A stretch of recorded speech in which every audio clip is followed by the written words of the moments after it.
আপনারা সকলে অবগত আছেন যে মনিরামপুর থানার কপালিয়া বাজারে বরফ ব্যবসায়ী জনৈক রানা প্রতাপ বৈরাগী গত 5/1/2026 তারিখে নির্মমভাবে হত্যার শিকার হয়। আমরা এই ঘটনার সাথে সাথে মনিরামপুর থানায় একটি হত্যা মামলা রুজু হয়।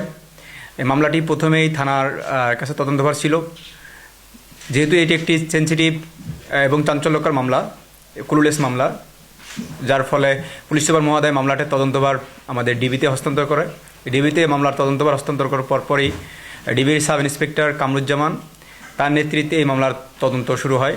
তদন্তে প্রথমে আমাদের যে পুলিশি কলাকৌশল, তথ্য প্রযুক্তি, সিসিটিভি ফুটেজ এবং আমরা এই ঘটনা তদন্ত করতে জানতে পারি এই ঘটনার সাথে ঘটনার যে ভিকটিম এবং যারা ঘটনার সাথে জড়িত তারা আন্ডারগ্রাউন্ডের বিভিন্ন রাজনীতির সাথে জড়িত।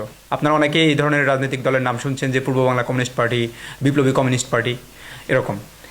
এই মামলার পরপরই আমরা প্রথমে বাগেরহাট থেকে গত মাসের 15 তারিখে আমরা সাদ্দাম নামে একজনকে গ্রেপ্তার করি। সাদ্দামের কাছ থেকে তথ্য পাই। তথ্যতে আমরা জানতে পারি যে ঘটনায় সরাসরি 3 জন জড়িত ছিল। একজনের নাম ছিল রাজীব, তাকে আমরা গত 18 তারিখে গ্রেপ্তার করি। সে বিজ্ঞ আদালতে নিজের দোষ স্বীকার করে সে জবানবন্দি দিয়েছে। আর আরেকজন ছিল হৃদয়, তাকে আজকে আমরা গ্রেপ্তার করেছি। গ্রেপ্তার করে আমরা তার দেখানো মতে তার বাড়ি থেকে এই ঘটনায় ব্যবহৃত একটা আগ্নেয়াস্ত্র উদ্ধার করেছি, সাথে 2 রাউন্ড গুলি, একটি ম্যাগজিন।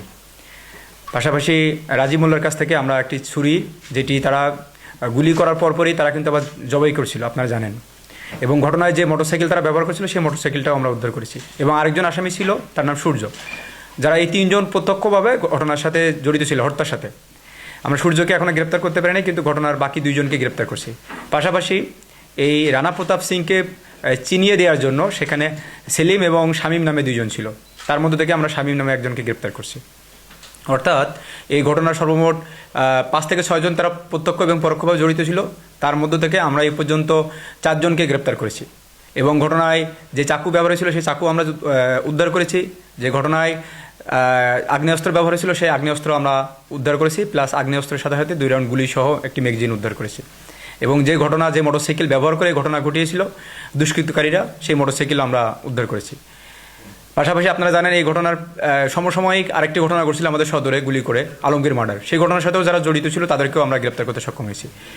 আমরা এই ঘটনার মাধ্যমে আমরা জেলা পুলিশ যশোরবাসীকে আমরা একটা বার্তা দিতে চাই যে যশোরে যে বা যারাই হোক না কেন, যদি কেউ কোনো ধরনের আইন শৃঙ্খলা পরিপন্থী বা খুন খারাপের মতো কোনো কাজ করে, আমরা তাদেরকে আইনের আওতায় নিয়ে আসবো। আমরা যশোরবাসীকে বলবো যে আগ্নেয়াস্ত্র ব্যবহার হলেও তাদেরকে ভয়ের কোনো কারণ নাই, শঙ্কার কোনো কারণ নাই। বাংলাদেশ পুলিশ, বিশেষ করে যশোর পুলিশ তাদের পাশে আছে। যে কোনো ধরনের এ ধরনের ঘটনার সাথে যারা জড়িত থাকবে তাদেরকে দ্রুত আমরা আইনের আওতায় নিয়ে তাদেরকে শাস্তি নিশ্চিত করবো। রানা প্রতাপ হত্যাকাণ্ডের মূল কারণ আমরা যেটা জানতে পেরেছি তাদের মাধ্যমে, যে এই ঘটনার সাথে যারা জড়িত ছিল তারা বিপ্লবী কমিউনিস্ট পার্টির, পূর্ব বাংলা কমিউনিস্ট পার্টির সদস্য ছিল। আর রানা প্রতাপ ছিল বিপ্লবী কমিউনিস্ট পার্টির। তো এদের মধ্যে একটা বিবাদ ছিল এরকম যে রানা প্রতাপ নিজে পূর্ব বাংলা কমিউনিস্ট পার্টির পরিচয় দিয়ে বিভিন্ন ঘের মালিক, বিভিন্ন ব্যবসা প্রতিষ্ঠানে চাঁদাবাজি করত। এটি তারা জানতে পারে। এই পূর্ব বাংলা কমিউনিস্ট পার্টির যে এখানে আঞ্চলিক প্রধান মুন্না, শিপন আহমেদ মুন্না, এই মুন্না যখন এটা জানতে পারে তখন তাকে সতর্ক করে, রানাকে বিভিন্ন মাধ্যমে সতর্ক করে যে তুমি তোমার পার্টির নাম ব্যবহার করে তুমি কাজ করো, তুমি পূর্ব বাংলা কমিউনিস্ট পার্টি ব্যবহার করে কোনো চাঁদাবাজি, কোনো সন্ত্রাসী কার্যক্রম করতে পারবে না। এটি বলার পরেও রানা প্রতাপ সেটি চাঁদাবাজি অব্যাহত রাখে। সে তাদের এই নির্দেশ বা এই সতর্কতা সে অমান্য করে, যার ফলে তারা তাকে শিক্ষা দিতে চায়। সেই কারণে তারা পরিকল্পনা করে। পরিকল্পনা মাফিক এই মুন্না, সে হচ্ছে সূর্য, হৃদয় এবং রাজীব, এই 3 জনকে তাকে হত্যা করার জন্য পাঠায়। এবং সেলিম এবং শামীমকে বলে যে তোরা ওখানে চিনিয়ে দিবি।